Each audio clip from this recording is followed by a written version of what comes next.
Bien, cuando abrí el programa dije que la Folia utopística de Roberto Rachela no se puede entender si no se piensa que Roberto Rachela es un gran poeta. Si no, no se puede entender. Y cuando uno lee La casa encontrada, libro que es fascinante, comprende por qué la prosa de este libro que tiene un título tan raro. Contame del título. Empecemos por el título. ¿De qué habla la novela? Yo la leí, pero te escucho.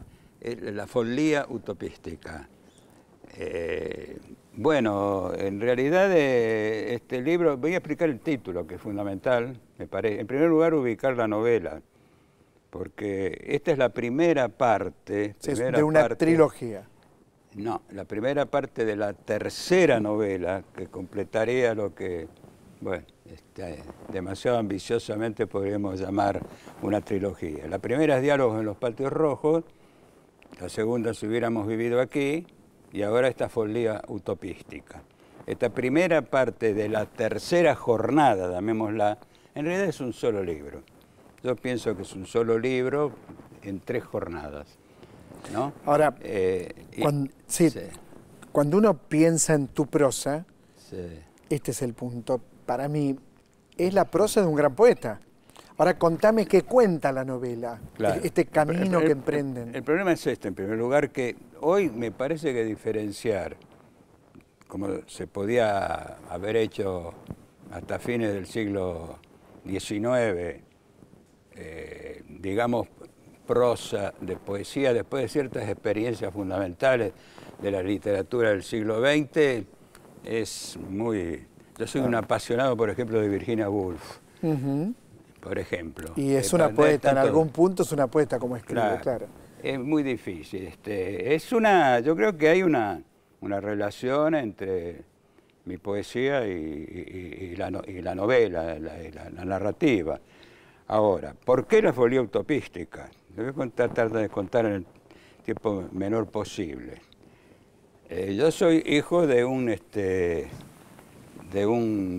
calabrés, murió muy joven mi papá, que fue un inmigrante al principio por razones fundamentalmente económicas y después un exiliado político. Y esta Folia utopística, ¿qué? Mi padre tuvo que escapar de Italia, apenas ya Mussolini asume el poder, toma la suma del poder público, y entonces mi mamá, mi hermana ya había nacido, tenía 1 año, 2 años de edad. A mi mamá no la dejaban salir de Italia, ella quería venirse a Buenos Aires y no la dejaban salir. Hace un tiempo no le daban el pasaporte. Hace un tiempo un editor y gran fotógrafo italiano me consiguió el prontuario de mi papá de la policía fascista. Lo tengo ahí, son 33 páginas. Nos siguieron en Buenos Aires hasta el año 1942. Ese prontuario empieza con 2 cartas que mi mamá le manda a Mussolini, al egregio Benito, pidiéndole que le dieran el pasaporte, que le otorgaran el pasaporte para poder venirse a la Argentina. Y hay algo que seguramente sugerido por un abogado. Mi mamá en un momento como que lo desautoriza a mi papá y dice que mi papá padecía la Folia utopística. La palabra, y a esto vamos, folía es una palabra, como casi todas las palabras en cualquier lengua, muy compleja, polisémica. Folia en italiano es locura y es alegría. Como esta novela tiene mucho que ver, la leíste, con la música, con la ópera fundamentalmente y con el cine. El cine fue mi gran pasión juvenil. Cosas que fueron tu pasión, has escrito mucho. Mi primera experiencia artística fue la generación del 60, el movimiento de cortometraje, del cual escribiste sobre cine Rodolfo Kuhn, Kohn, etcétera, etcétera. Esa es otra historia. Yo me voy del cine. Yo empecé a escribir en realidad narrativa, poesía a los 37 años. ¿No? Entonces yo digo, como ejemplo de esto de Folie, el primer acto de la Traviata, Violetta Valeri dice Folie, Folie, y ese Folie, Folie, es locura, pero también es alegría. Para quien está mirando televisión y piensa en buscar el libro, hablemos de los personajes del libro. Bueno, los personajes son fundamentalmente un padre, que no es exactamente igual como era mi padre en la vida real. No, claro, no, claro, es ficción. Porque a veces la primera persona se presta engaños, ¿no?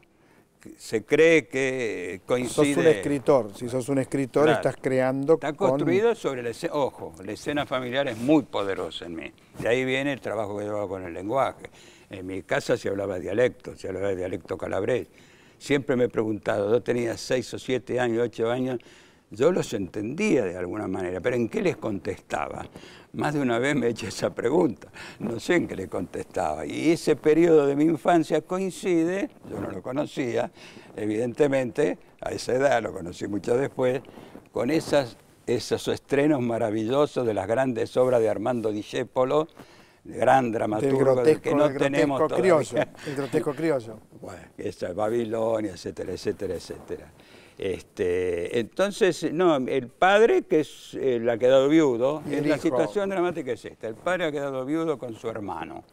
El padre ya en la vejez pretende cantar y ya es imposible. Ya es tarde para cantar. Exactamente, ya es tarde para cantar. Y por eso la introducción del material referido a la ópera, que es abundantísimo. Y se aprende mucho. Yo soy además. un fanático verdiano, aclaro. Y se aprende, ¿sabías que se aprende leyendo? Claro, Se aprende pero de yo he ópera. tenido en un momento dije, esto no tiene que ser una especie de muestrario de una erudición. Entonces todo el material ese que surge de las óperas, no hay referencias prácticamente a la obra original y se convierten en un material poético. Exactamente, y da gusto... Para explicar un poco, es un libro da gusto leerlo. Compramos los dos entonces, La Casa Encontrada y La Folia Utopística. La Folia Utopística, ¿por qué le digo folia? ¿Cómo? Por folio, ¿no? Le digo, me sale... No, es doble. Es la folía, por eso es la folia utopística. Folía utopística. Y la utopía tiene mucho que ver con el aspecto político, con movimientos populares, etcétera, etcétera. Gran libro, etcétera. Maestro, muchas gracias. Bueno, muchas gracias. Quédate donde estás, no te llegues a ir de ahí. Roberto Rachela, recuérdelo, por favor. Es difícil recordar La Folia Utopística, pero se puede.